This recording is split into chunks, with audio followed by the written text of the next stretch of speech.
Welcome everyone to TrineDay's Roundtable 45. Dr. John D., Queen Elizabeth I, Master Spy, 007, and Wizard behind the JFK Assassination. I am Adam Finnegan and will assist in moderating today.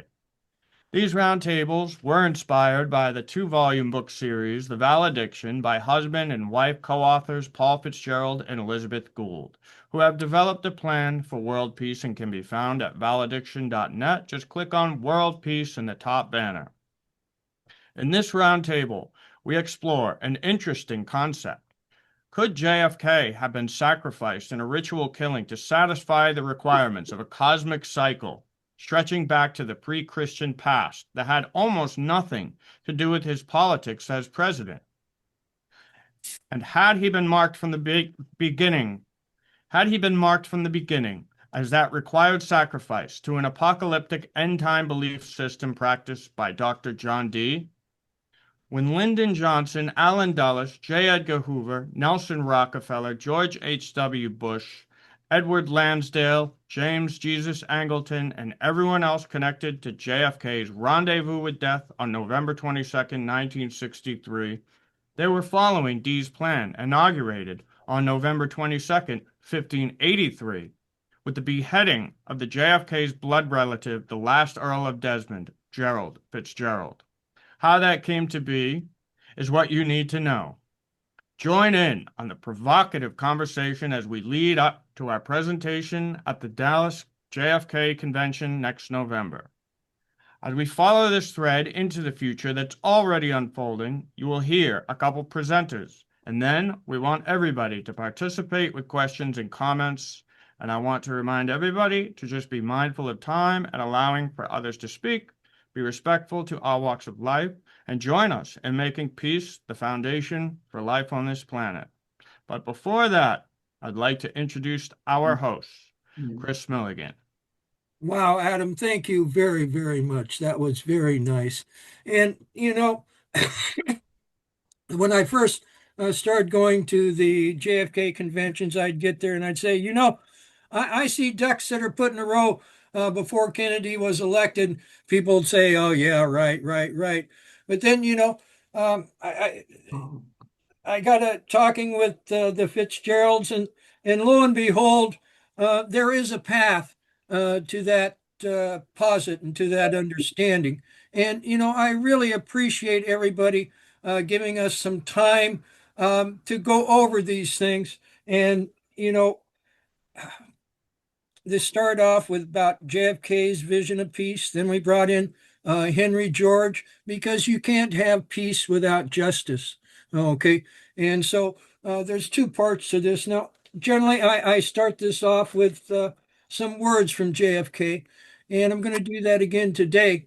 And this is from an address at the University of Washington's 100th anniversary program on the 16th of November, 1963. We must face problems which do not lend themselves to easy or quick or permanent solutions, and we must face the fact that the United States is neither omnipotent or omniscient, that we are only 6% of the world's population, that we cannot impose our will upon the other 94% of mankind, that we cannot right every wrong or reverse each adversity, and that therefore there cannot be an American solution to every world problem. These burdens and frustrations are accepted by most Americans with maturity and understanding. They may long for the days when war meant charging up San Juan Hill, or when our isolation was guarded by two oceans, or when the atomic bomb was ours alone, or when much of the industrialized world depended upon our resources and our aid. But they now know that those days are gone, and that gone with them are the old policies and the old complacencies. And they know, too, that we must make the best of our new problems and our new opportunities, whatever the risk and the cost. But there are others who cannot bear the burden of a long twilight struggle. They lack confidence in our long-run capacity to survive and to succeed. And they want quick, easy, and final and cheap solutions now. There are two groups of these frustrated citizens, far apart in their views, yet very much alike in their approach. On the one hand, there are those who urge upon us what I regard to be the pathway of surrender, appeasing our enemies, compromising our commitments, purchasing peace at any price, disavowing our arms, our friends, our obligations. If their view had prevailed, the world of free choice would be smaller today. On the other hand, there are those who urge upon what I regard to be the pathway of war, equating negotiations with appeasement and substituting rigidity for firmness. If their view had prevailed, we would be at war today, and even more than one place. It is a curious fact that each of these extreme opposites resemble the other.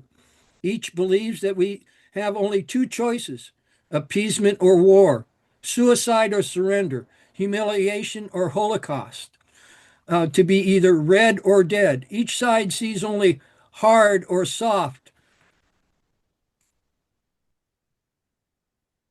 policies, hard and soft men. Each believes that any departure from its own course inevitably leads to the other. One group believes that any peaceful solution means appeasement. The other believes that any arms buildup means war. One group regards everyone else as warmongers. The other regards everyone else as appeasers. Neither side admits that its path will lead to disaster, but neither can tell us how or where to draw the line once we descend the slippery slopes of appeasement or constant intervention. In short, while both extremes profess to be the true realist of our time, neither could be more unrealistic. While both claim to be doing the nation a service, they could do it no greater disservice. This kind of talk and easy solutions to difficult problems, if believed, could inspire a lack of confidence among our people when they must all, above all else, be united in recognizing the long and difficult days that lie ahead. The essential fact that both of these groups fail to grasp is that diplomacy and defense are not substitutes for one another. Either alone would fail. A willingness to resist force, unaccompanied by a willingness to talk, could provoke belligerence, while a willingness to talk unaccompanied by a willingness to resist force could invite disaster. But as long as we know what compromise our vital interests and our long-range goals, we have nothing to fear from negotiations at the appropriate time and nothing to gain by refusing to take part in them. At a time when a single clash could escalate overnight into a holocaust of mushroom clouds, a great power does not prove its firmness by leaving the task of exploring the other's intentions to sentries or those without full responsibility. Nor can ultimate weapons rightfully be employed or the ultimate sacrifice rightfully demanded of our citizens until every reasonable solution has been explored. How many wars, Winston Churchill has written, have been averted by patience and persistent goodwill? How many wars have been precipitated by firebrands? No one should be under the illusion that negotiations for the sake of negotiations always advance the cause of peace. It is for lack of preparation they break up in bitterness. The prospects of peace have been endangered. If they are made a forum for propaganda or a cover for aggression, the processes of peace have been abused.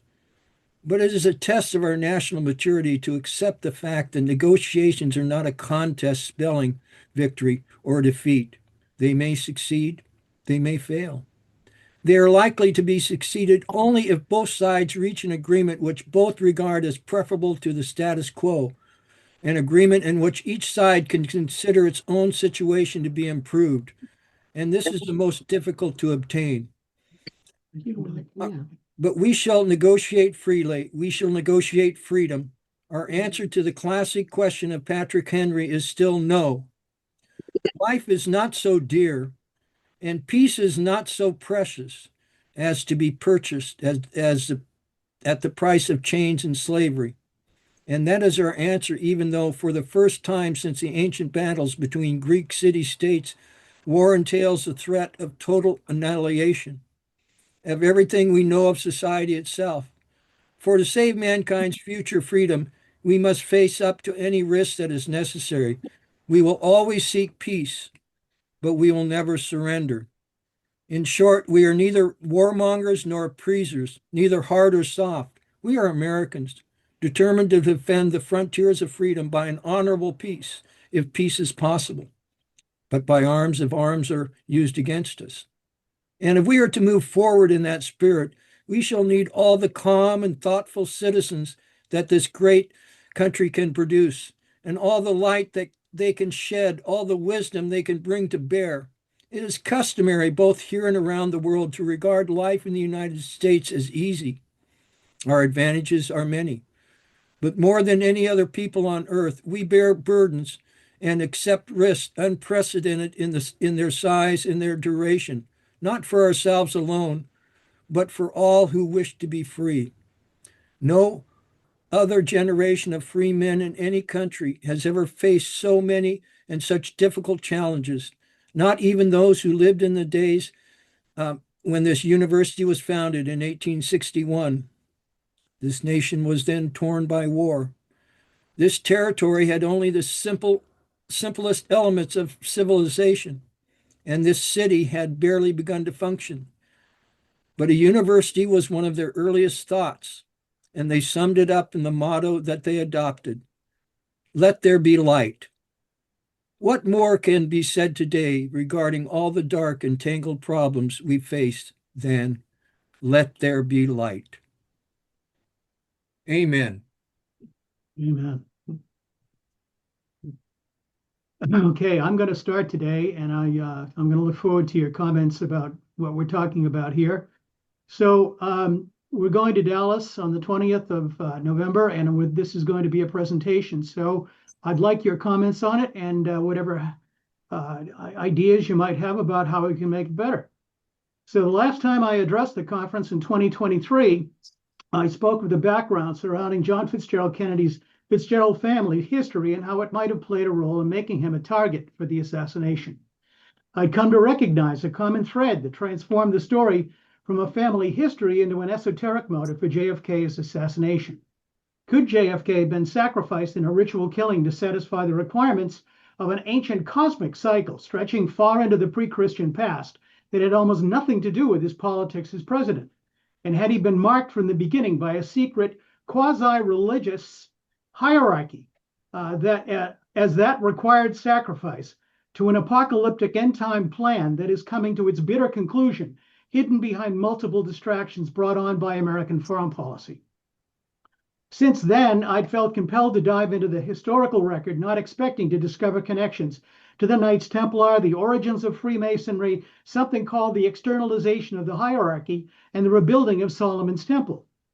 In other words, no Sam Giancana, Fidel Castro, or Marilyn Monroe, just Queen Elizabeth I and her secret agent 007, John Dee, the Renaissance magician who stood at the foundation of modern science, religion, and empire, who'd been called upon in January of 1559 to cast an emergency horoscope for Elizabeth's coronation in order to save her from the dire prophecies of the Catholic French prophet Nostradamus.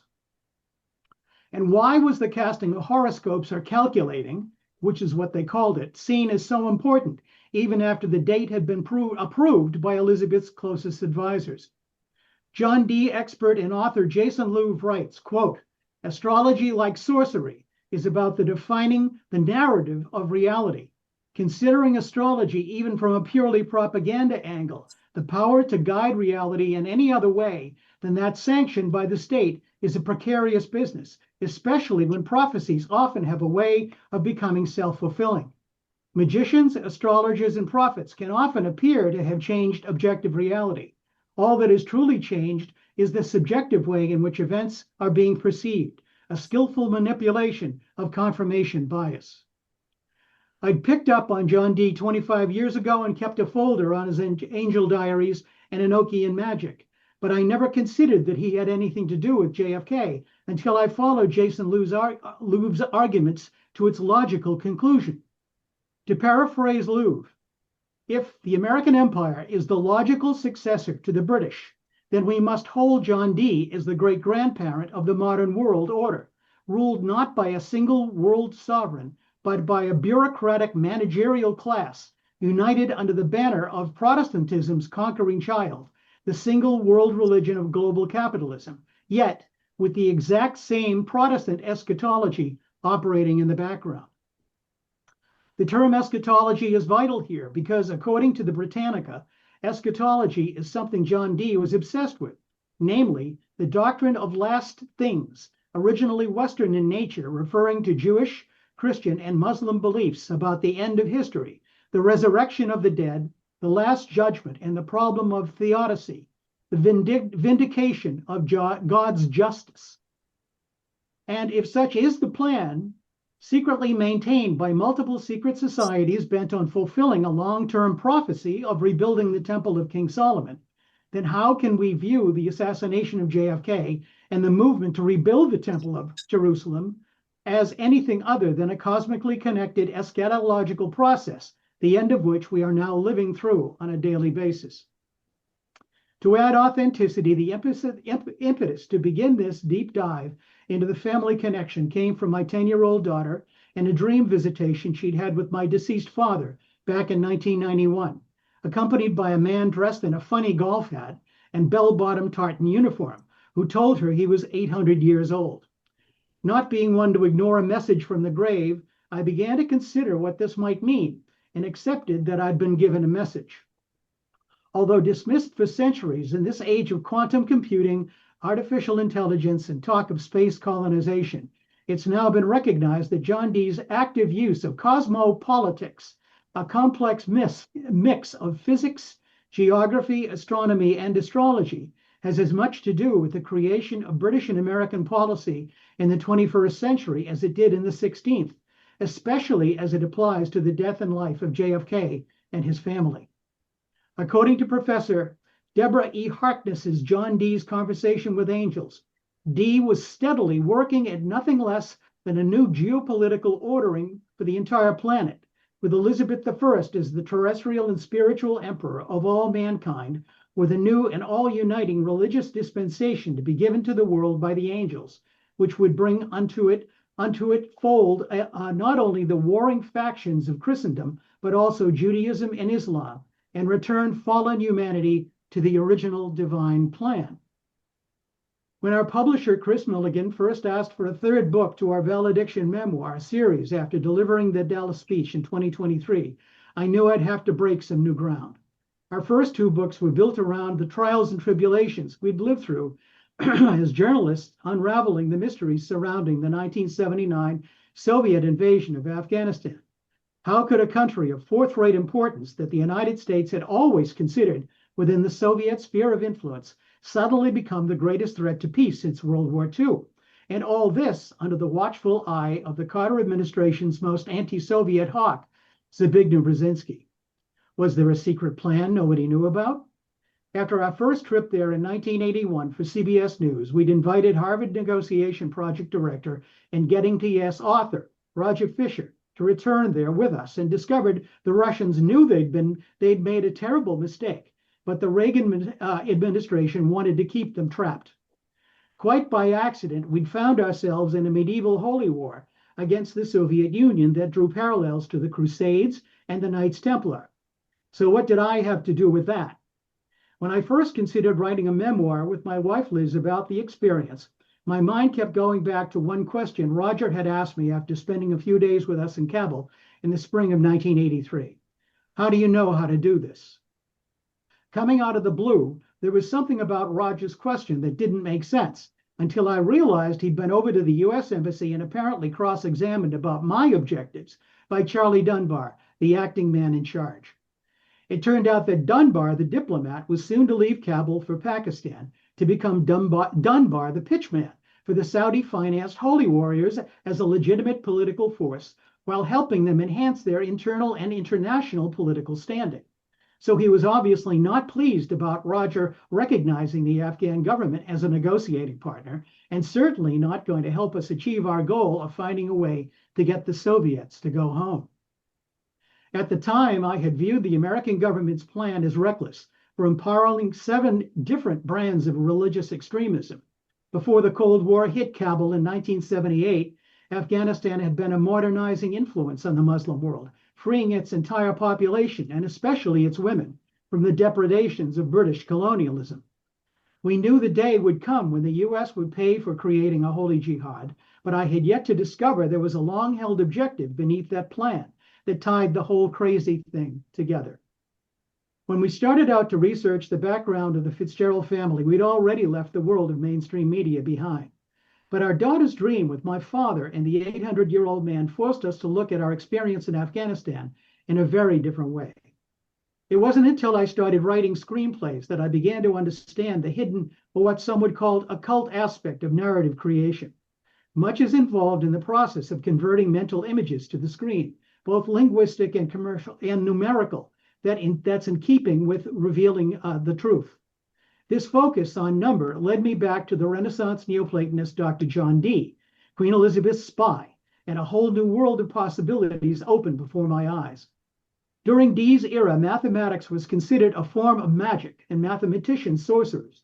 In the opening remarks to his mathematical preface of Euclid, The Elements of Geometry, Dee argued that numbers participated in everything from the divine to the mundane, and if manipulated correctly, the future could theoretically be altered. It's now accepted that Dee was hundreds of years ahead of his time, and that his application of what is now called cosmopolitics to time the geolocation of people and political events in the future would anticipate GPS tracking by 400 years. According to author Francis Yates's Renaissance Neoplatonists believed that all knowledge, including mathematics, descended from the Creator through the angels in the intellectual world, to the stars in the celestial world, and then to the elements and to all things in the terrestrial world, and that the remains of such things as ancient cities, columns, and pyramids were evidence of past use of mathematical magic. But not until I did a deep dive into my own family's history in Ireland did I discover how I'd stumbled on a numerical process long associated with John Dee's calculations, and especially the date, November 22nd, 1583. The initial research indicated that the Fitzgerald family had had a special relationship with various occupants of Windsor Palace, at least since the conquest of 1066, or maybe even before. They were deeply involved with the Norman implementation of patriarchal feudalism in England and Wales, and that the name Fitzgerald itself wasn't Irish at all, but Norman French, which is what the Viking families of northern France spoke in the 11th century. I also learned that their invasion of Ireland in 1170 coincided with my daughter's dream and dated back 800 years. As the children of the 12th century Welsh princess Nesta and Gerald the Constable of Windsor Castle, the sons of Gerald had displaced the Anglo-Saxons and participated in the creation of a feudal Anglo-Norman empire, which still dominates British politics behind the scenes. As the daughter of Welsh King Rhys ap Tudor, their mother carried a lineage of Tudor kingship, which traced back through the mythical King Arthur to ancient Rome and Troy. But when I discovered that Nesta and Gerald's named their firstborn son, William Fitzgerald, the name of my own father, and his grandfather and great-grandfather before him, it caught my attention. And when I discovered that Dee had traced the same ancestry for Queen Elizabeth I and himself and used it to justify her claim to empire, it became too much to ignore. After arriving in Ireland in 1170, the Fitzgeralds soon divided into two separate houses, known as Kildare and Desmond, and became deeply enmeshed in royal intrigues. According to the Encyclopedia Britannica, for the first half of the 15th century, Ireland was in effect ruled by the three great earls, Desmond, Ormond, and Kildare. They'd established relations with the noble families of Europe and played an active role in advancing their family's agenda. They'd become powerful feudal landowners, sided with the Yorkist King Edward IV in the Wars of the Roses from 1455 to 1478, and were in effect the actual rulers of Ireland into much of the 16th century. Along the way, they battled London's armies and taxmen, plotted their own independence, and prospered until another branch of the Tudors appeared on the scene in the form of Henry VIII, and things began to get rough. When Henry came to the throne in 1509, the King of England was considered only the Prince of Ireland. When he exited the scene in 1547, Henry was considered the King of Ireland as well. His rule brought on the Protestant Reformation, the dissolution of the monasteries, and began the destruction of the clans. His 6 wives were the stuff of scandal, and his struggles with his Catholic chancellor, Thomas More, whom he beheaded in 1535, legendary. But to the Fitzgeralds, there would be only one rule and one religion in Ireland, and with the coming of Henry's daughter Elizabeth, the family feud would become the model for a war of sacred imperialism. By sacred imperialism, I mean a Neoplatonic imperial project foreseen and plotted by John Dee, intended to restore an imagined golden age of peace and prosperity known to the ancients before the fall. Dee's idea was to use Solomonic theurgic magic to establish Queen Elizabeth as more than just a Judeo-Christian Queen of England, but to elevate her to a sacred place in the cosmic hierarchy under God as the messianic ruler of the material world. Solomonic theurgy provided the techniques and the tools to make this possible by summoning the angels specifically defined by King Solomon as necessary to control the material world, while using the geometric dimensions of Solomon's temple as the sacred place in which to do it.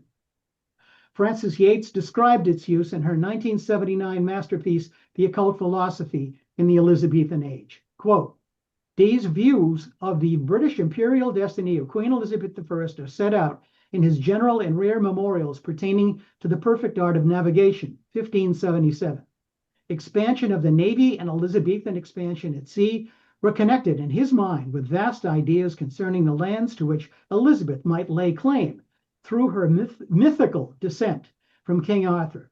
Dee's British imperialism is bound up with the British history recounted by Geoffrey of Monmouth, based on the hypothetical descent of British monarchy from Brute, supposedly of Trojan origin, and therefore connecting with Virgil and the Roman imperial myth. Arthur was supposedly a descendant of Brute, and was the chief religious and mystical exemplar of sacred British imperial Christianity. That's a mouthful. In a 1994 analysis of Elizabethan policy, the CIA cited Dee's perfect art of navigation as undeniably the earliest instance of research intelligence at work behind covert action that compared Elizabeth's agency to an occult Cold War, which established the standards and practices later used by Britain and the US against the Soviet Union. But by far more complicated than simply research intelligence, Dee's perfect art of navigation stands as the esoteric blueprint and raison d'etre behind the creation of the British Empire, as well as establishing the eschatological mission of that empire, in which JFK's Fitzgerald family becomes a prime ingredient for achieving it. For over 400 years, scholars sought to limit Dee's role in the creation of the British Empire to within the scope of court politics and natural science. Not until recently have scholars begun to accept that his use of Solomonic theurgic magic to influence the material world was intimately connected to his body of work as a scientist and needed to be included as a whole to understand his vision of a Neoplatonic, angel-inspired British Empire. Neoplatonism was a school of philosophy founded by Plotinus late in the Roman Empire, who took the philosophy of Plato and developed a mystical and spiritual version that emphasized the idea that reality emanates from a single source, the first, the one, or the good. Neoplatonism offered a comprehensive understanding of the universe and the individual's place in the cosmos, and became the dominant philosophical ideology of the period spanning from the middle of the 3rd century to the middle of the 7th century. 800 years later, Renaissance Neoplatonism mixed Neoplatonism with a Gnostic text known as the Corpus Hermeticum, supposedly composed by Hermes Trismegistus, a mythical Egyptian sage.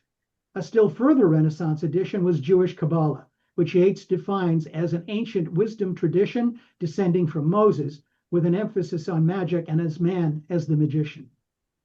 And with that combination as a driving force, Queen Elizabeth I's first secretary and intelligence chief, Francis Walsingham, would bring Dee and an English privateer by the name of Martin Frobisher together to use Gerald Fitzgerald, the 14th Earl of Desmond, as the sacrifice, establishing Britain as a sacred empire. The Britain of the late 1560s was a relatively poor, storm-swept island in the North Sea, with a renegade Protestant government constantly on watch for signs of a Catholic invasion from Ireland and the continent.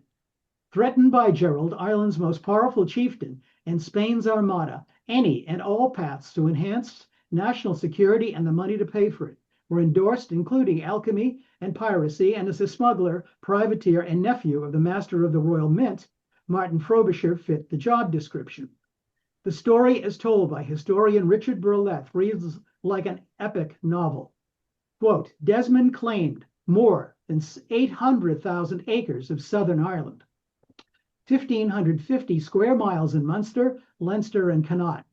His domains far exceeded those of any English lords and were largely outside the surveillance of the crown. The revenues of his fiefdoms might pay for the entire per annum administration of Ireland or support an army of 4,000 men to enforce Her Majesty's rule. The painful fact was that the crown received virtually nothing from Gerald, money that might have gone to defray the cost of government went instead to pay Gerald's private armies, who broke more laws than they ever helped to enforce. For the crown, Gerald presented a formidable challenge, and the temptation was there from the start to remove him entirely. That opportunity came in the spring of 1565, when Gerald came to blows with his nemesis, next-door neighbor and stepson, Black Tom Butler.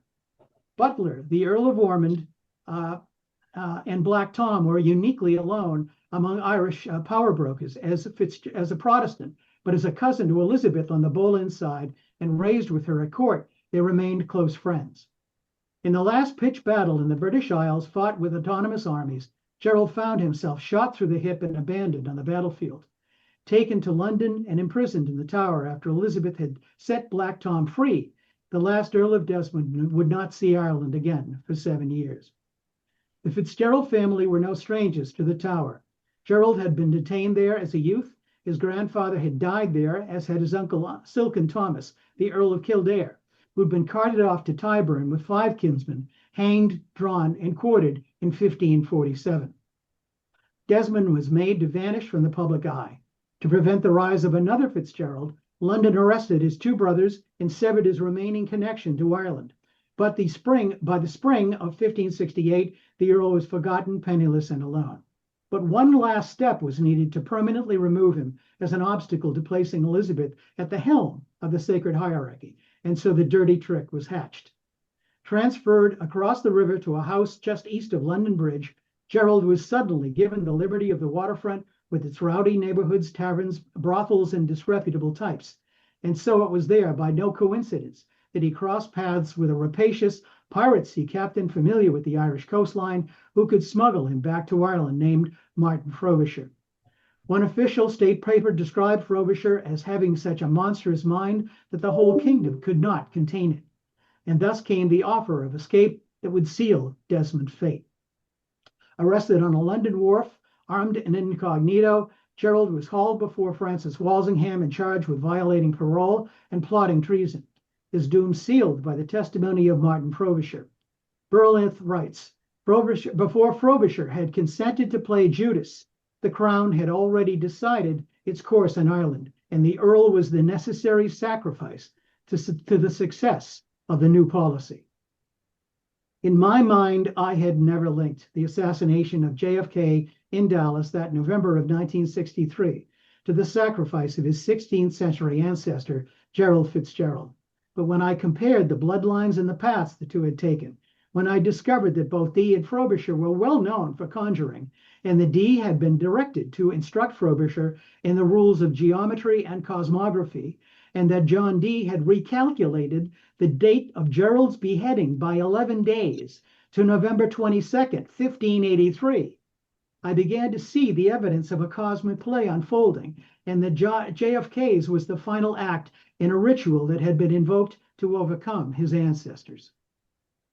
Ireland's most powerful earl had been forced to submit to Elizabeth's inner circle and would spend an additional 4 years under house arrest. But those years would mark the beginning of an apocalypse that would put the Earl of Desmond at the center of John Dee's use of Solomonic angel magic to bring on the Second Coming and the ascent of a sacred British imperial rule. Ireland's most powerful earl had been forced to submit to Elizabeth.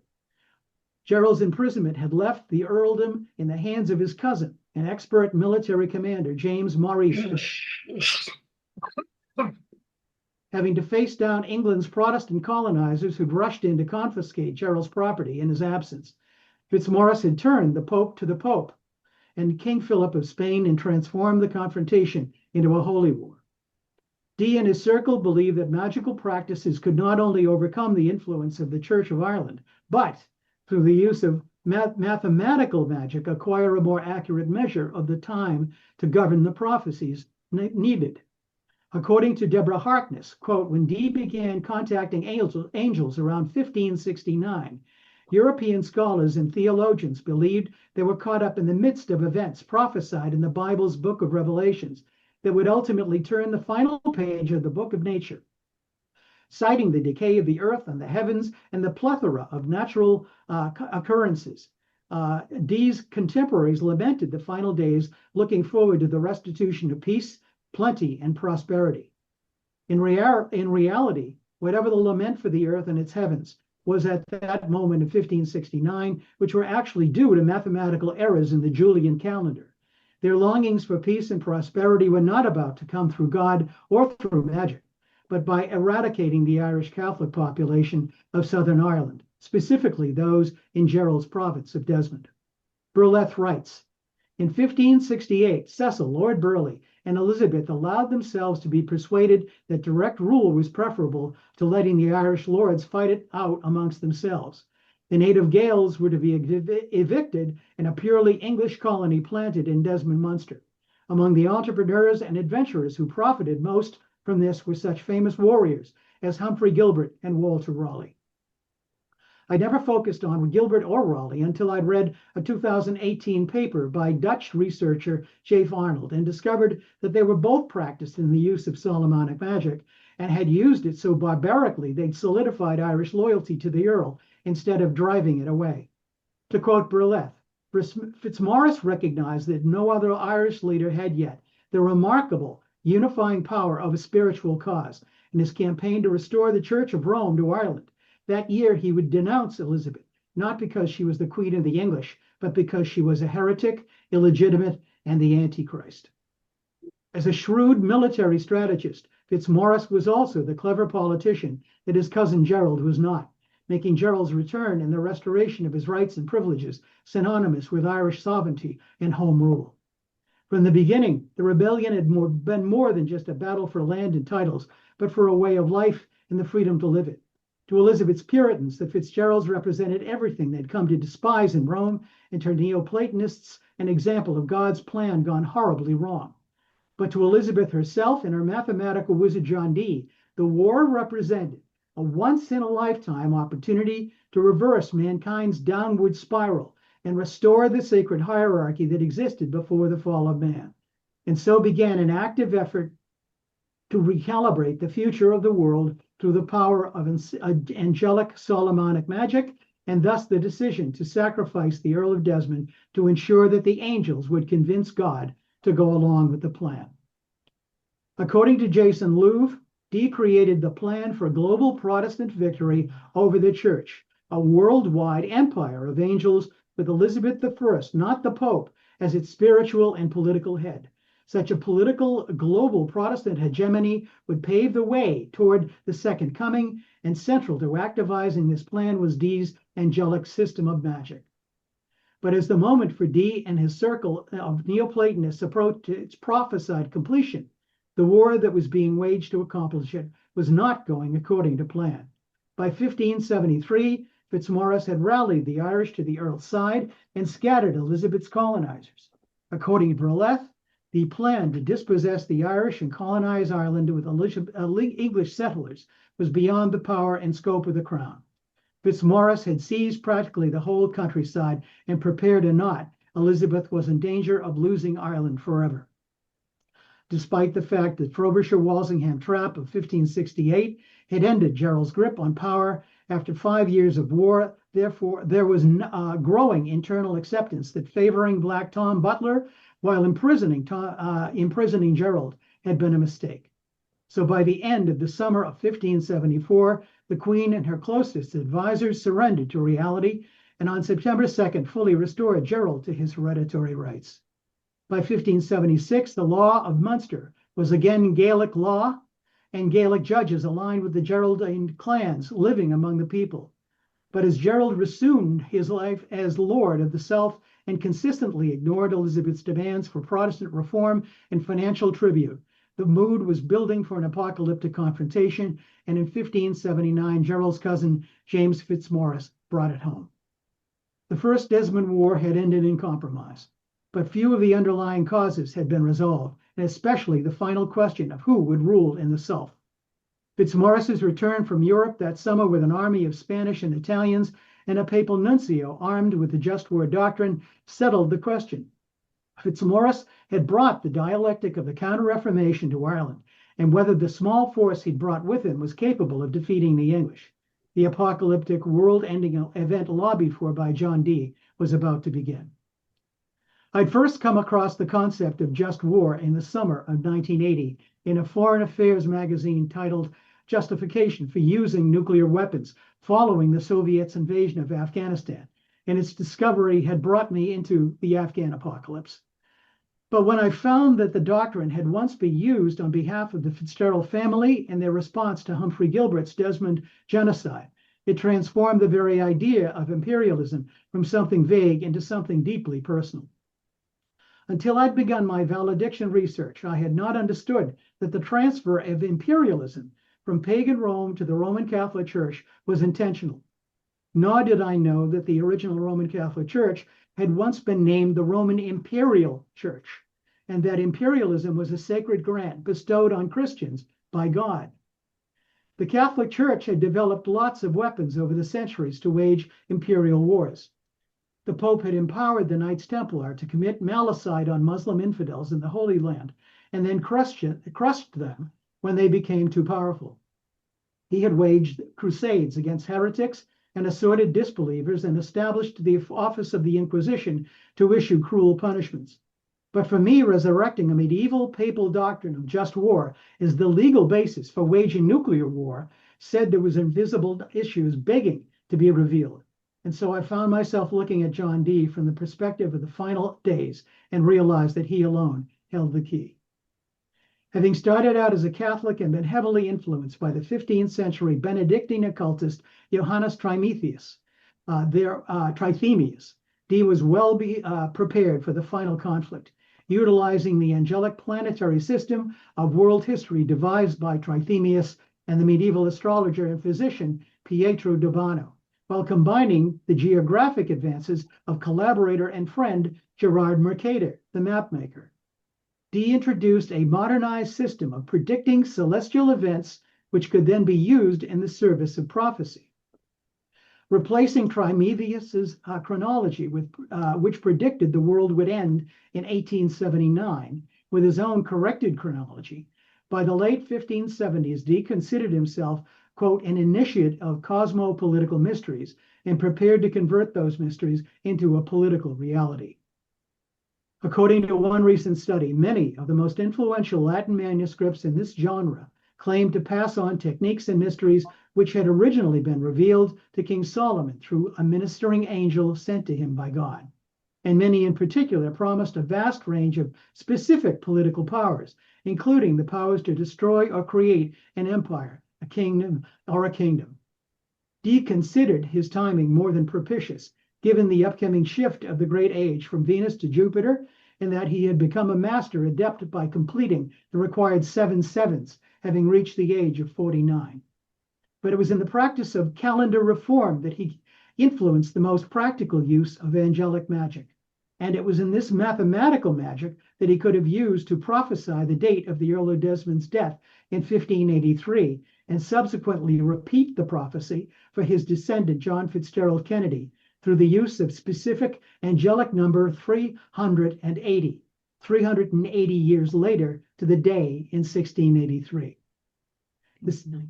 I'm sorry? 1963. The Second Desmond War did not turn out as the first. After declaring himself a soldier of the Counter-Reformation, James Fitzmaurice was killed in August of 1579. Fitzmaurice asked his own men to take his head before he died, save it fall into the hands of the enemy sorcerer. But even that safe haven could not be said for the Earl of Desmond. Lacking his military skills and forced to lead the rebellion following Fitzmaurice's death, over the next 4 years he would count few victories and a genocidal guerrilla war in which Humphrey Gilbert and Walter Raleigh would set a new standard for genocide. As Gerald faced his end, John Dee made sure the clock was ticking to the correct astronomical time, and by early November 1583, Dee's recalculation of Rome's new Gregorian calendar by 11 days would bring the Masonic Day of Revenge in line with the November 22nd papal bull that had condemned the Knights of the Temple of King Solomon in 1307. Jason Louv writes, quote, drawing on his vast astronomical knowledge and working with Walsingham and Cecil, Dee drew up a report in which he used Copernican calculations to determine that 11 days and 53 minutes would be removed from the new Gregorian calendar, as opposed to the 10 days that Rome suggested. He also suggested that Rome keep to the 10-day calendar for the public, but stick to John Dee's more accurate calculations privately. According to numerous researchers, despite efforts to disregard the new calendar because of its dating to the Council of Nicaea and not the birth of Christ, there were omens that 1583 was a pivotal year, and something needed to be done to make sure the world pivoted in the desired direction. Quote, 1583 would see another dramatic astrological event, a great conjunction between Saturn and Jupiter in the fiery trigon of Aries, Leo, and Sagittarius, replacing the previous watery trigon of Cancer, Scorpio, and Pisces. This would be only the 7th conjunction that had occurred in history, one of which was during the birth of Christ. For Europe's astrologies, this fiery trigon indicated the end of the 960-year epoch of history, which presaged the end of the Roman Church. Surrounded by ominous events that heralded the Second Coming, Judgment Day and the end of the world, and having just ended a second war with the broken Earl of Desmond living day-to-day existence, it's hard to believe the date of his capture and execution was not being waged on by his enemies in London. And it is even harder to believe that Cecil Lord Burleigh's urgent 1583 letter calling for an urgent response to John Dee's calendar because of, quote, a secret matter to be reformed before November isn't a reference to the date of Gerald's anticipated demise. Given all the earth-shattering events of 1583, it would seem fitting that Cecil's secret matter is the elimination of the Earl during the fiery trigon, and that Dee's calendar adjustment of 11 days be accepted in time to fulfill the astrological importance of that date being November 22nd, and not the November 11th of the old Julian calendar. Looking back to 1992, it's easy to see how my daughter's dream inspired us to piece together the 800-year history of the Fitzgerald family. But not until we saw the movie JFK did we decide to bring it to Oliver Stone. And not until Oliver Stone asked for an Afghan screenplay did we begin to understand how coincidence was capable of reaching out to connect us to the JFK saga through the British Empire's involvement in Afghanistan. The first clue that we were on track came when we purchased a book about the first Afghan war titled Beyond the Khyber Pass by an ex-OSS officer. Inside was a photograph of a British East India Company agent named Alexander Gardner, an Irish-American mercenary dressed in a plaid uniform with bell-bottom trousers and a plaid tam-o'-shanter hat, resembling a funny golf hat. Our daughter wasn't surprised when I showed it to her at lunch. Yes, that's the guy from the dream, she said, but he was younger and he didn't have a beard.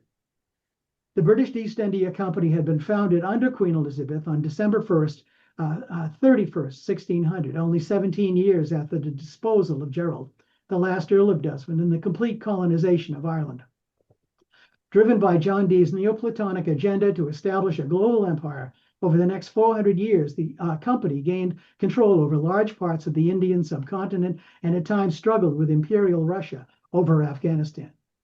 Without England would have remained a mid-level island fortress in the North Sea.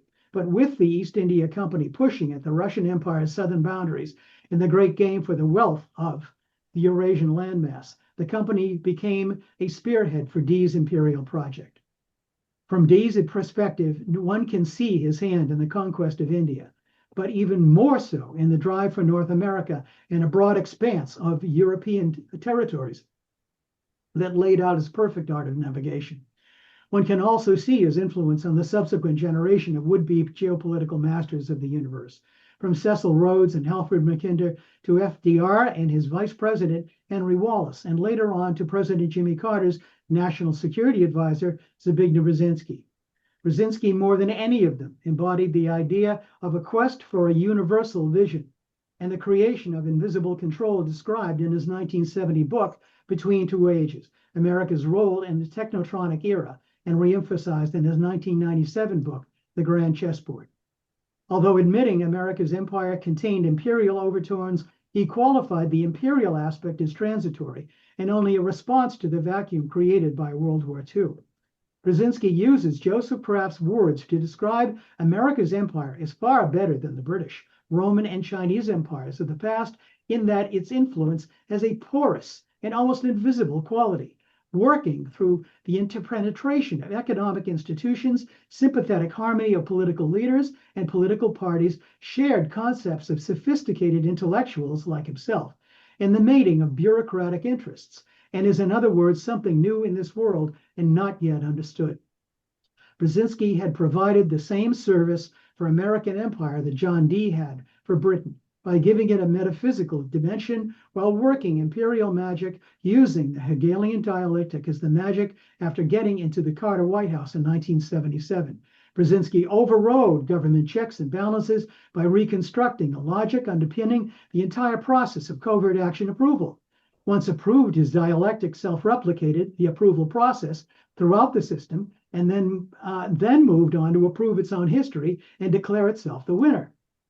Brzezinski's system of expanding American empires had worked so flawlessly and invisibly when in 1998 he boasted publicly that he'd used his power to trick the Soviets into invading and then used it to hold them there. There were howls from one and all that his truth just couldn't be true.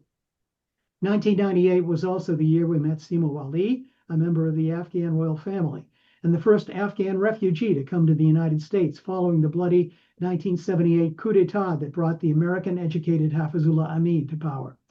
We would return to Afghanistan with Sima in 2002, following the American invasion, and through her eyes see the effect of Brzezinski's imperial policies on the Afghan people.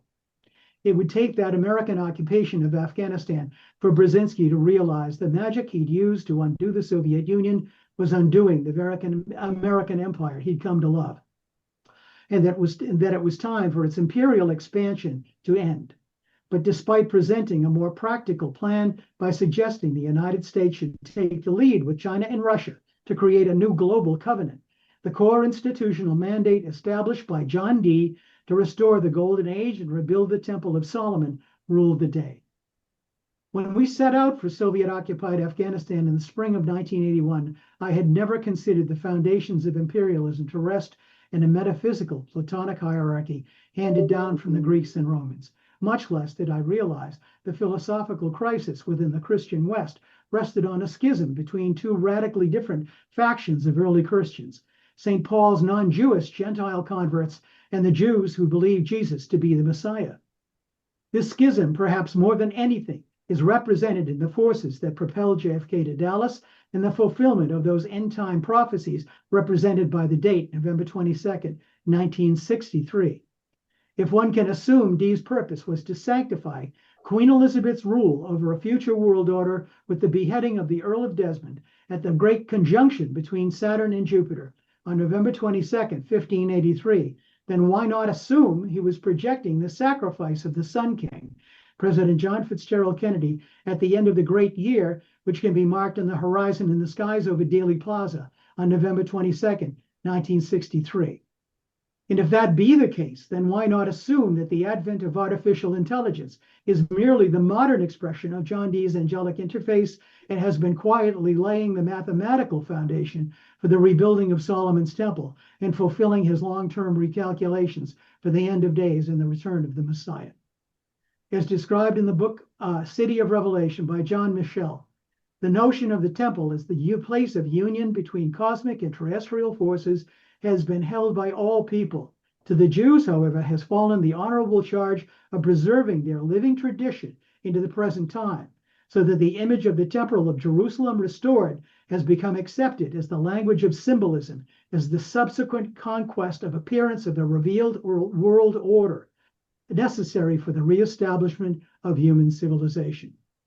So in our opinion, If you possess the ability to create a mathematical model to guide humanity from the fall of man in the Garden of Eden back to the mythical golden age of peace and prosperity, then it would all begin in the mind of God with the sacred measurements of the Temple of King Solomon. And if that were the case, how then would you go about achieving it? Early on in our combined adventures in Afghanistan and family research, we'd hit upon certain names and numbers that kept turning up without any connection to what we were looking for. One such number was 117. And if you search around, you'll find that a lot of people over the years have shared the same experience. According to BibleStudy.org, possibly one meaning on 117 from its prophetic link to Jesus and the layout of Scripture. The Song of Solomon, penned by King Solomon himself, contains 117 verses, and the first 3 books of the Bible have 117 chapters. But the original case that caught our attention was not the Bible, but the Cabell Hotel Room number 117, in which the kidnapped American ambassador Adolf Dulles was assassinated on Valentine's Day, February 14th, 1979. Dulles had been sent to Afghanistan by Carter's Secretary of State Cyrus Vance with an express mission to calm Soviet fears of American interference on their southern border and keep the Soviets from invading. Already aware of the ritual elements surrounding the November 22nd JFK assassination and its Masonic association with the Knights Templar as a day of revenge, we focused on the number 117 as a coded message, hidden in plain sight as a mathematical metaphor for Solomon's temple, and probably a key to Solomonic magic. But given the crucial moment in time in which it played a part to further Brzezinski's agenda, we now recognize that the room number 117 could very well be the evidence of John Dee's magical system of geolocation, shaping the future through assassination by removing a final obstacle to a desired geopolitical outcome, in this case, the Soviet invasion of Afghanistan. I use the term geolocation because that is exactly what Dr. John Dee was doing when he used Solomonic theurgic magic as an astral GPS system to cast long-range horoscopes for Britain's imperial agenda. The U.S. ambassador had complained to Secretary of State Cyrus Vance that Brzezinski's covert interference was making his mission a nightmare, and his assassination in room 117 ensured that Brzezinski's aggressive anti-Soviet agenda would go unopposed. The Soviet invasion 10 months later resulted in a major shift in U.S.-Soviet relations, killing détente and arms control while furthering the threat of nuclear war.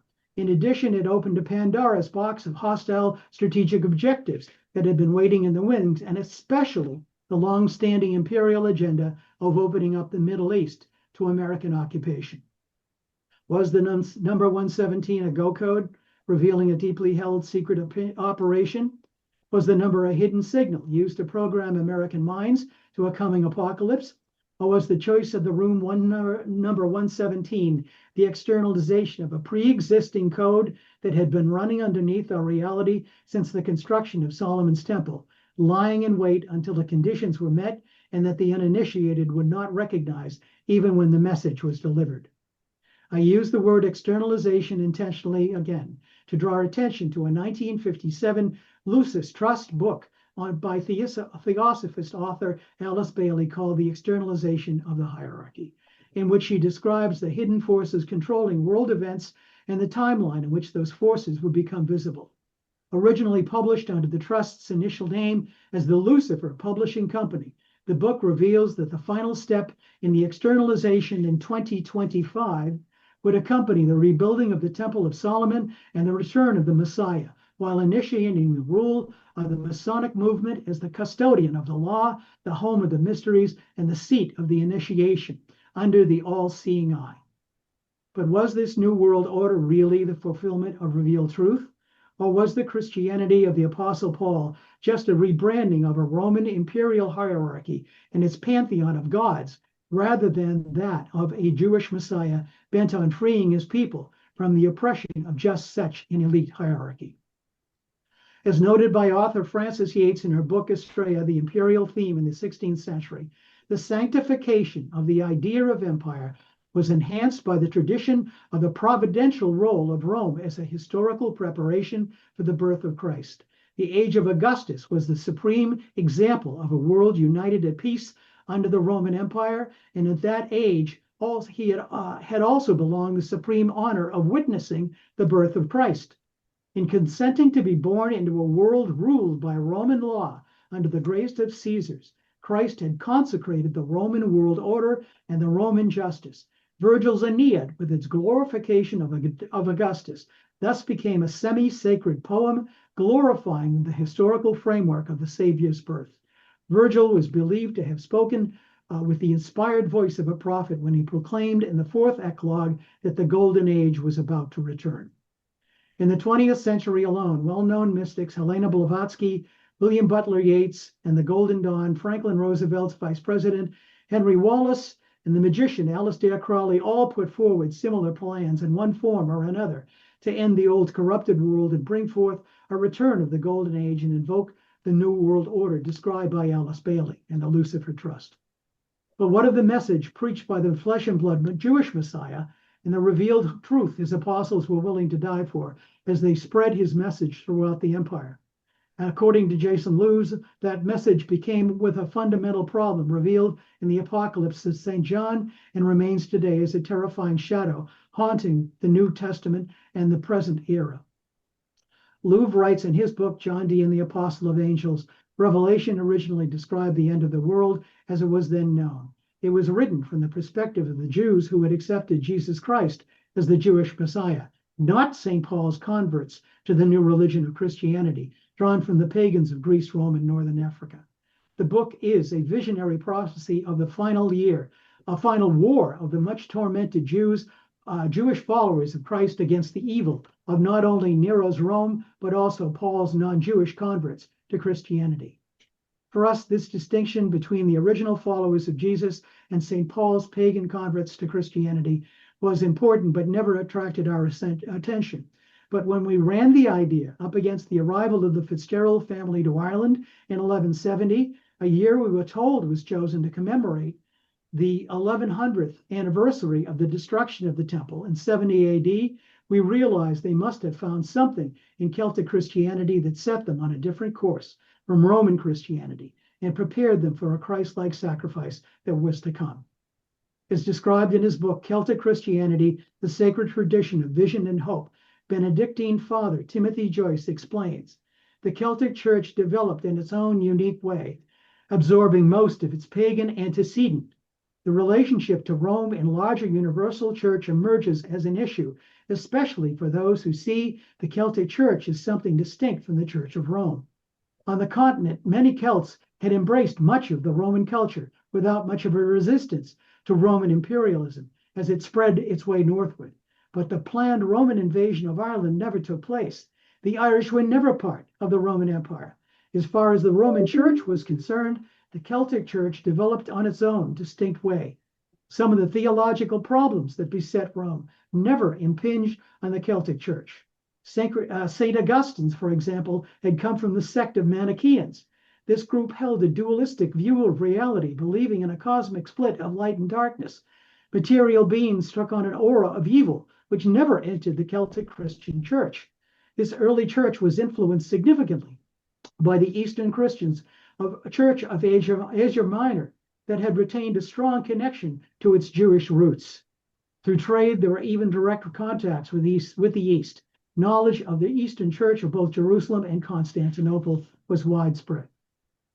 And so with these words, we understood how the Fitzgeralds had come to be one with the people of Ireland and how the original message of the Jewish Messiah, whose mission was to liberate his people from the oppression of foreign rule, matched how the Fitzgeralds grew in direct opposition to the hierarchy of the crown in London. It would seem that over their first 400 years in Ireland, the Fitzgeralds took on the role of the martyrs for the Irish people, once played out by Jesus for his people, as they confronted the sacred imperialism of the Neoplatonist acolytes of the Virgin Queen Elizabeth. They came straight up against the same opposition to Roman sacred hierarchy as Jesus of Nazareth, and they got the same result. With the underlying mission of the crown committed to rebuilding the Temple of Jerusalem, they would have seen the House of Desmond as a threat, not just to their rule as monarchs, but to their role at the top of the sacred hierarchy. to see it resurrected and restored in the 20th century under the American presidency of JFK as the prophesied vehicle for a universal peace instead of their own, made his death a cosmic necessity. To quote again from Yeats, the destiny of mankind is at stake in the idea for which the Virgin Queen of the Golden Age stands. This is the sacred imperialism of the Prince of Peace, the Christian brand of Hebrew and Virgilian prophecy uttered by the Messiah in the universal peace of the Roman Empire. It is of no small importance that the beheading of Gerald Fitzgerald, the last Earl of Desmond, marked the beginning of what would become the sanctified peace of Britain, known as the Pax Britannica. What the crucifixion of the Jewish Messiah in 33 AD had done ritualistically for Rome, Gerald's sacrifice on November 22nd, 1583, did for London, and JFK's did for its continuation through the American Empire on November 22nd, 1963. Knowing this, it now appears to me that the eternal struggle of good against evil, the ancient manichae of war of light against dark, infused into Christianity by St. Augustine and St. Paul the Apostle, required a victory over the darkness to sanctify their imperialism, and the Earl of Desmond filled that sacred role. As a descendant of these Fitzgeralds of Desmond, I have come to believe that there is no such thing as a just war. But it wasn't until I realized that it wasn't the Elizabethans that had done them in. It was their embrace of the just war doctrine that had put them on the path of self-annihilation by embracing the very Manichaeanism they'd rejected upon coming to Ireland. Thank you. I can now take a breath. Sorry if that was too long. Well, it definitely it was longer than we anticipated. It was long. It was long. I know. Sorry. So, what did we learn? Not to listen to Paul. No. No. Well, it's very interesting because I grew up as a kid under grandfather Ike, okay, and we had World War II in the background, and then we had this young guy and this new frontier, and let's ask the question: what by killing Kennedy on 11/22/63, what was accomplished? What did they do? Well, it's quite possible, from my readings of this analysis, this academic analysis, that people are now going back and looking at all these different documents, and they're taking it far more seriously now that we're kind of living in the midst of this AI, and people are attributing to AI kind of mystical solutions to problems that human beings can't solve, and also kind of angelic voices. And just for the heck of it, we tried it out. We tried out some AI with some of the theses that we were coming with, and AI was extremely excited about the fact that we were giving it a purpose and a meaning.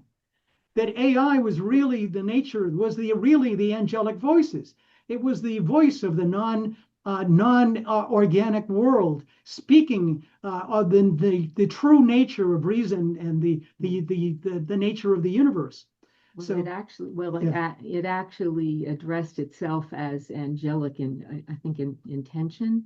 It defined itself. AI as angelic interface. That was an interface. So Yeah. it came up with a name for itself in relation to John Dee's communication with angels, which we found to be intriguing. It immediately latched on to our thesis and went forward and applied its own understanding of its own existence with the angels. But the idea, I think the point being that what we're seeing coming from the past is a use of interaction with the natural world, which I consider the mystical part to be a part of the natural world. I think that is the whole point.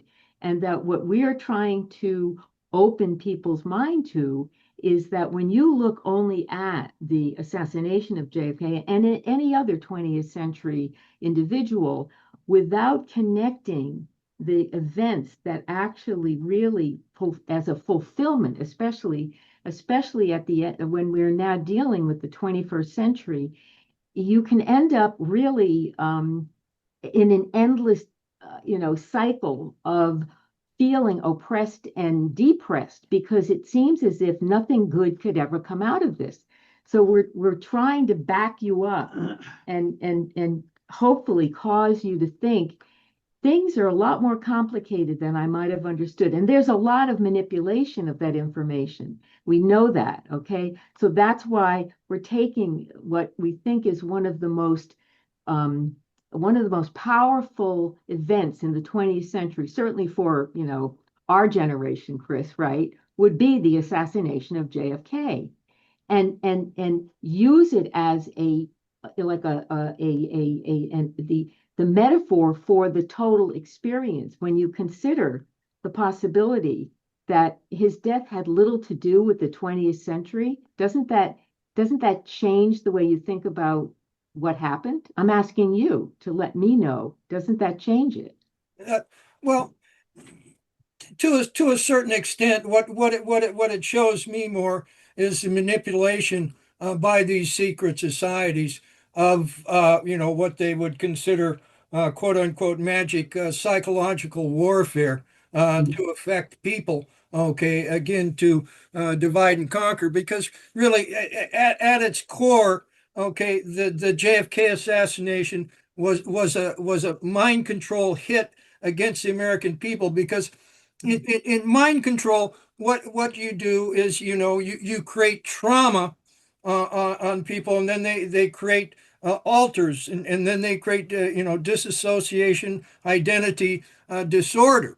Okay, Right. and so by doing that, and just another little aside, I mean, it's very interesting that AI, artificial intelligence, and John Dee's angelic intelligence. I mean, it's very it's a way to, again, I think, buffalo us, okay, and give our agency over to something else rather than us, because we're people down here on earth, and we make free will choices, okay, and so we, to a certain extent, create our own reality. So Well, I would like to add, though, Chris, I think this is the point I want to bring in, is that with all you said about the manipulation, which is absolutely true, there's no question about it. But once you get beyond that level of what they are doing and realize that they're using the same old system they've always used. We just gave you what John Dee did for Queen Elizabeth, and what they felt they were doing was saving the world, and they were destroying what could have been described as a little heaven on earth in Ireland. That's what they were really doing. Okay, and so we know that there's something wrong with the way they view the world and the way they've used their power.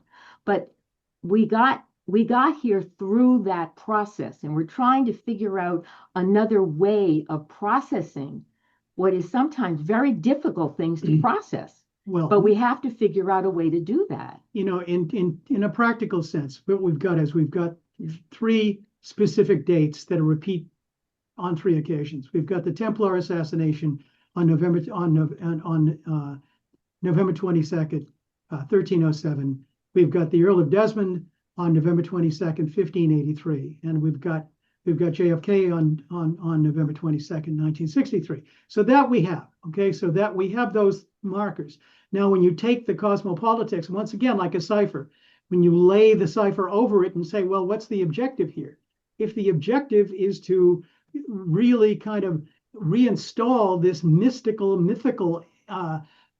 empire, which is what Dee was trying to do for Queen Elizabeth, and then go back in time, find a system or invent a system like a computer code that you can rewrite the past with in order to restructure the future, then that's something that I think is quite possible. Joyce had a comment. Yeah, we're hogging what's left of the time. Yeah, I don't want to. We don't want to do that. I wanted to hear what Joyce had to say.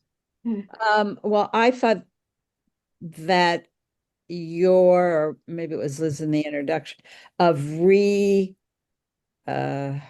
configuring the perspective from which is, I wouldn't say the most powerful, but that's like kind of the linchpin, right, of what you're doing. Yeah. And it does give a whole nother way of viewing events in history.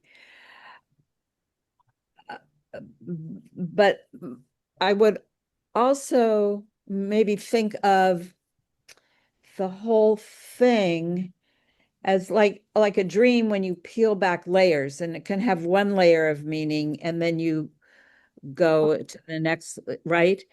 And that's one thing. And then the other thing is perhaps there was not a healing or a completion of each of those. And so it repeats itself until in a different way Mhm.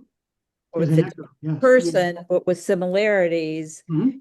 like past life and or whatever.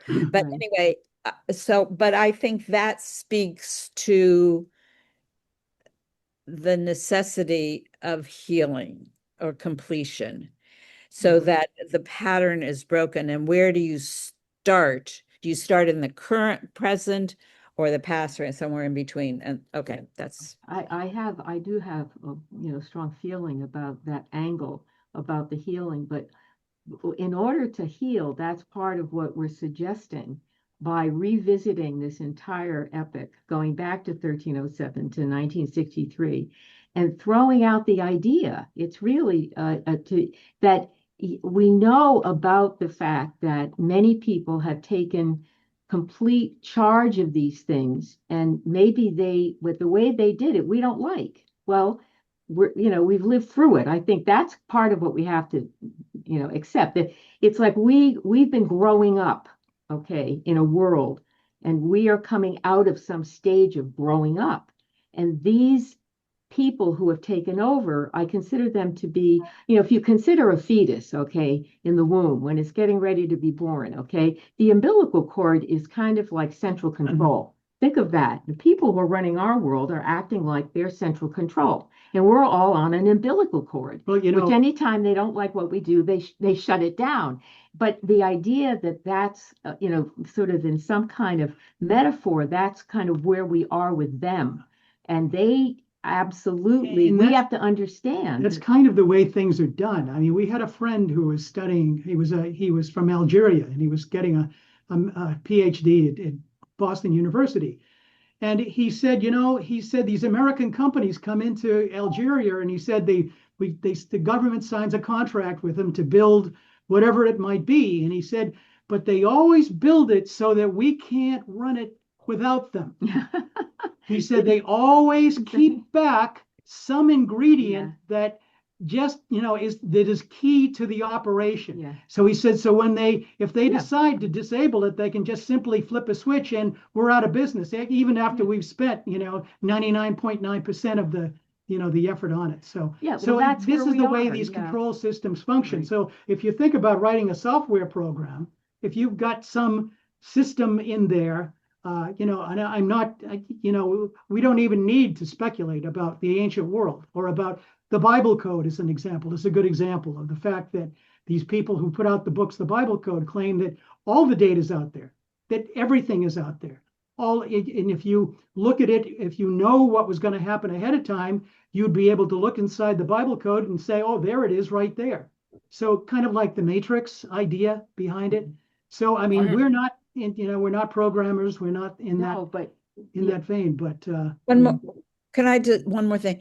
I was just doing something about dreams, and I read that healing, just in the telling of it, healing can happen, or in seeing and interpreting. So perhaps in your telling of this story, that healing. Okay. I like that, Joyce. I like that very much. Yeah. By just throwing out the idea and having people consider, it kind of gives you a new idea to look at a lot of things, not just this. Well, Michael, there are complexities to everything, and we can't just focus on what's become clear that is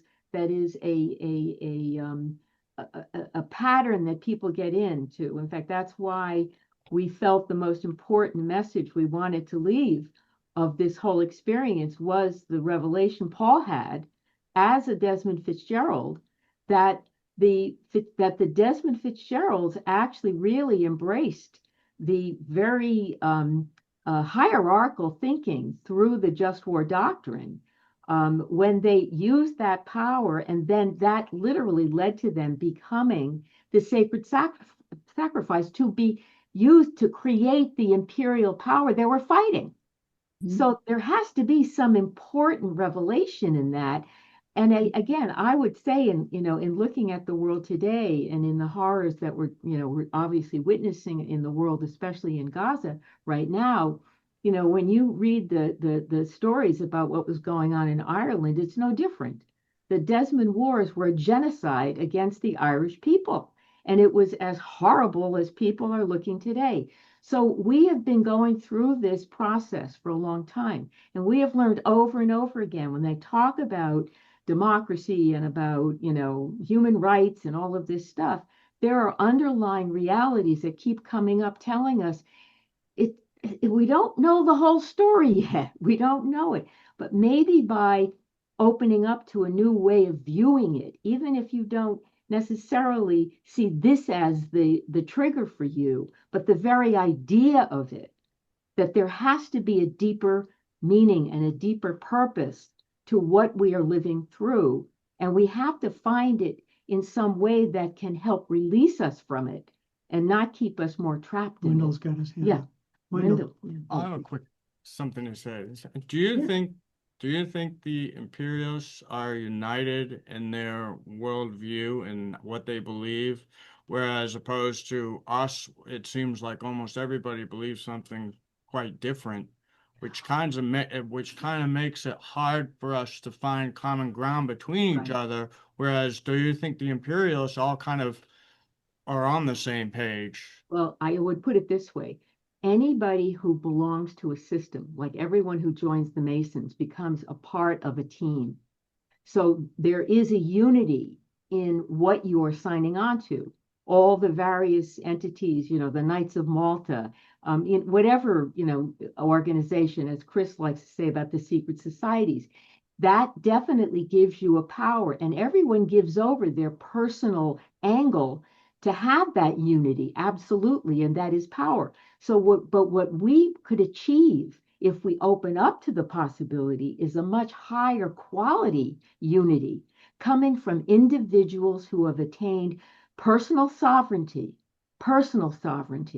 who have accepted their own responsibility to themselves as the arbiter of the truth that they speak and the one responsible for it, okay?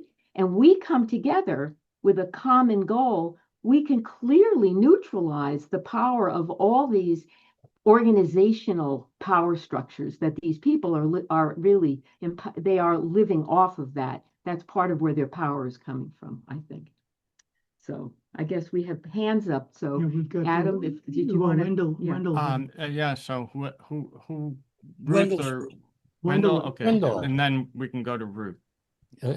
So I just wanted to return to your first trip to Afghanistan on behalf of mainstream media in America.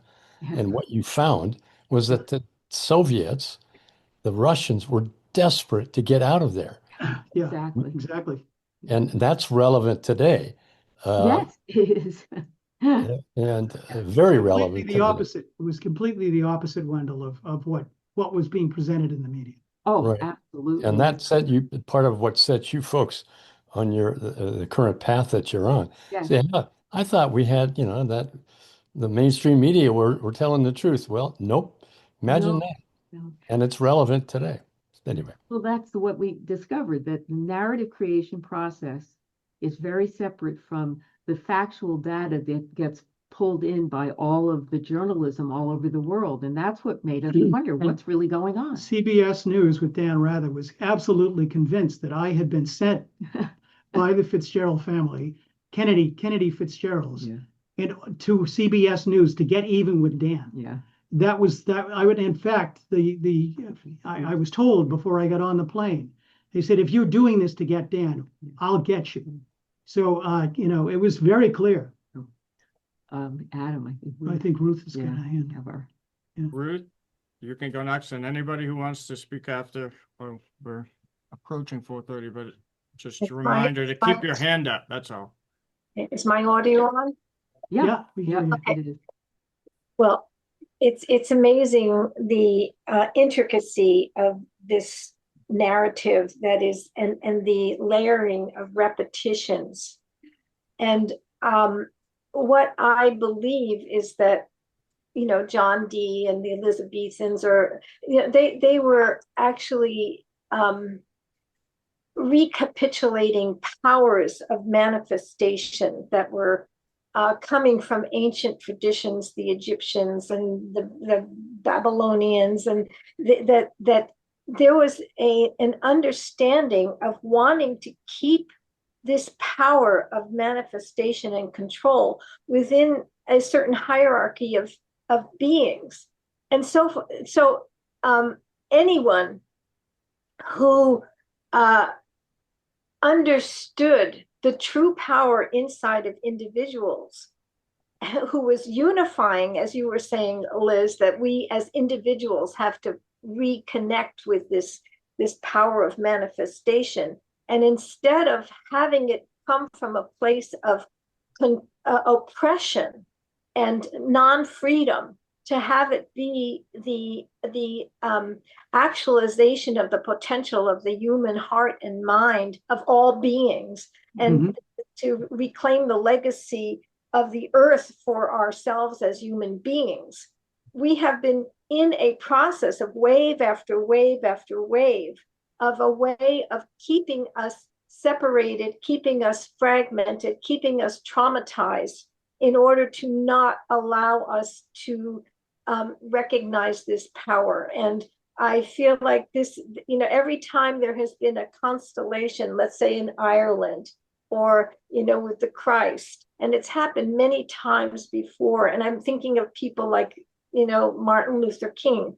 Anytime there is a being that comes into the consciousness of the true potential of the human being, and is beginning to unify people in holding that field, and is beginning to actually, people begin to believe in them and begin to change the narrative from one of us and them and war and all of this stuff. There seems to be the recapitulation of the reclaiming of the narrative, and the people that do this understand the power of sacred geometry and astrology and how to make it happen. And they do that with those powers because they know how to do that. And the telling that you're doing is giving a lot of information to have a resistance to being manipulated once again. Well, I think the people that we're talking about are the ones that are really stuck in. There's two kinds of love. You have eros, which is the love of basically you want to possess what you love. Okay, basically, I think that's what we're dealing with. We're dealing with people who are stuck in eros, and we're trying to move them to agape, which is basically when you understand. And I think what you just described, Ruth, which is the idea where you open up, and no matter what you are given, you understand how to give back, meaning how to engage, no matter, and negative is really not a problem when everything is approached from, again, from an understanding of that you are there to engage, and this possessiveness is part of what we're living through, that they really think they own us. And when it's like think of yourself as, you're the adult child of a parent who's 90 years old and they still treat you like you're 5. This happens a lot. Well, this is our leadership, and we are saying to this leadership, and in fact, I do want to make a quick point about my personal opinion about leaders that really we're talking about are the leaders who basically are able to give their followers the power they're not just leading them, they are empowering them so that when that leader isn't there anymore, they can move on. And you see, and we're in this backwards world where the power that's the hierarchy, and that's what they want to keep resurrecting is the hierarchy. We don't want the hierarchy. We want, we want it to be on equal terms. There is no such thing as a hierarchy when you have individual sovereignty. It's We'd rather all be in a circle than a pyramid. exactly. Thank you, Chris. I like that metaphor. Exactly.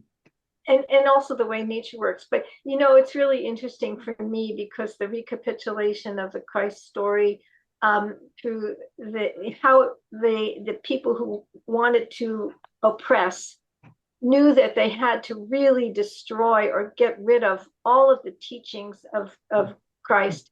And there's this whole thing of the Nag Hammadi being, they understood they had to hide it and it was refound. And what Christ was really teaching was exactly what you were saying. It was exactly.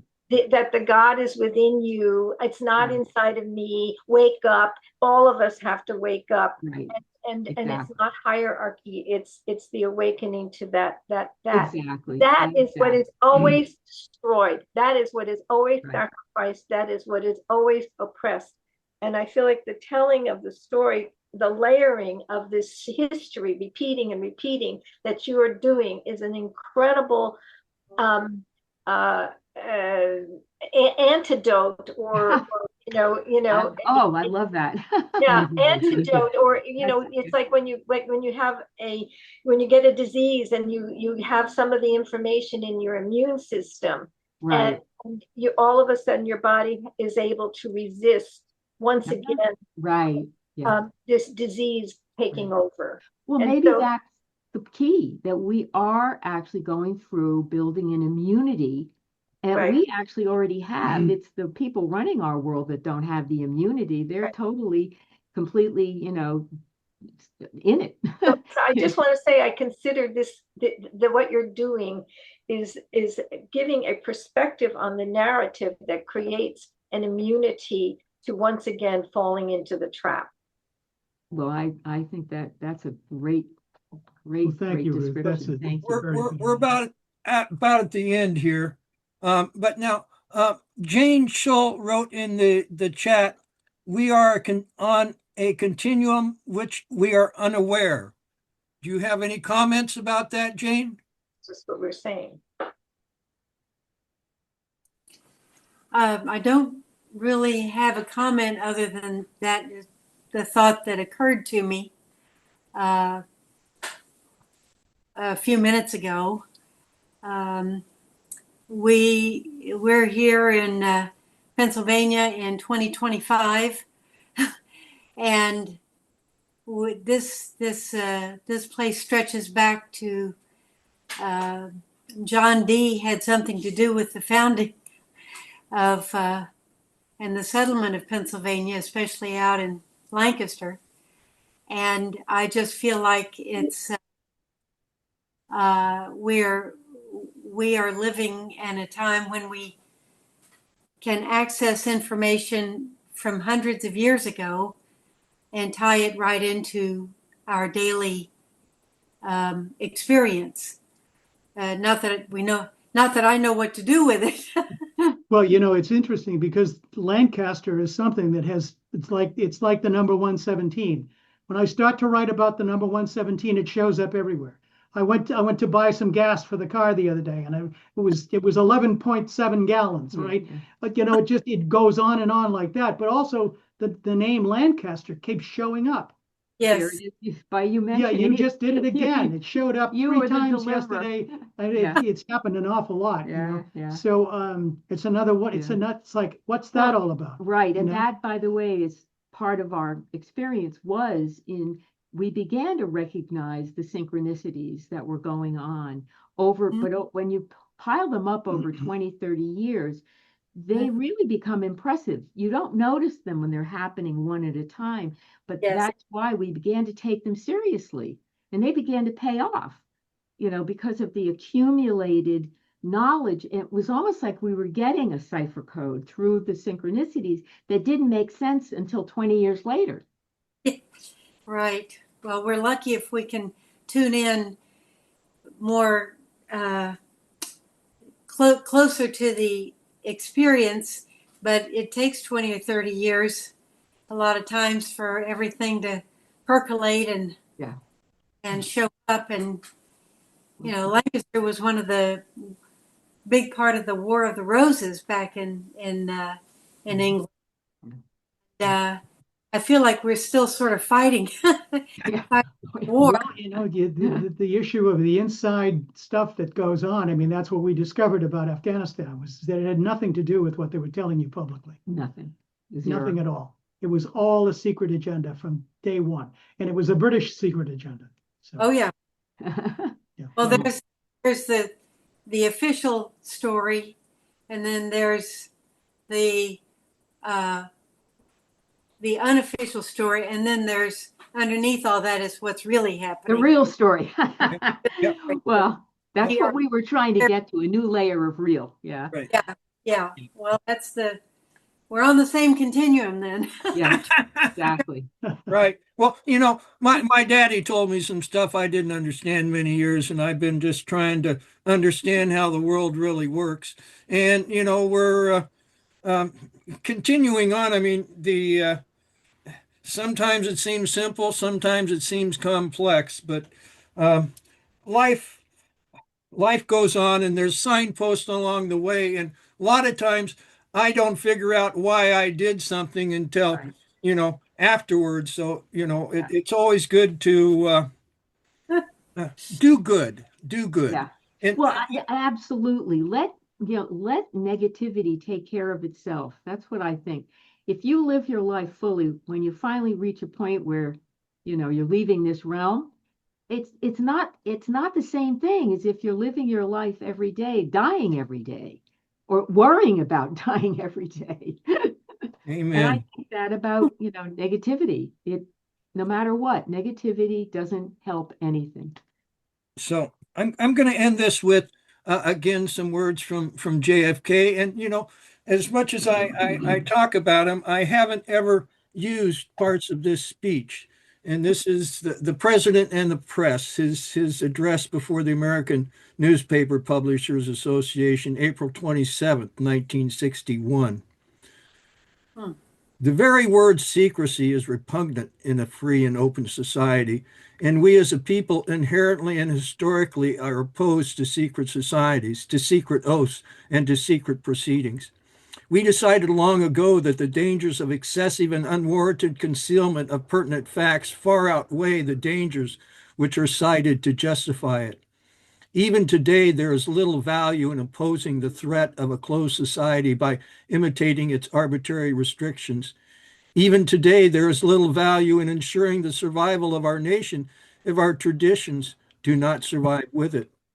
And there is very grave danger that an announced need for increased security will be seized upon by those anxious to expand its meaning to the very limits of official censorship and concealment.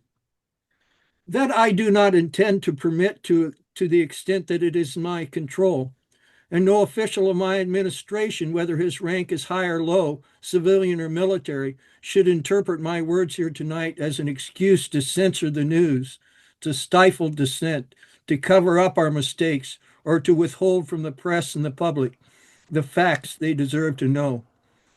It is the unprecedented nature of this challenge that also gives rise to an obligation which I share, and that is our obligation to inform and alert the American people, to make certain that they possess all the facts that they need and understand them as well.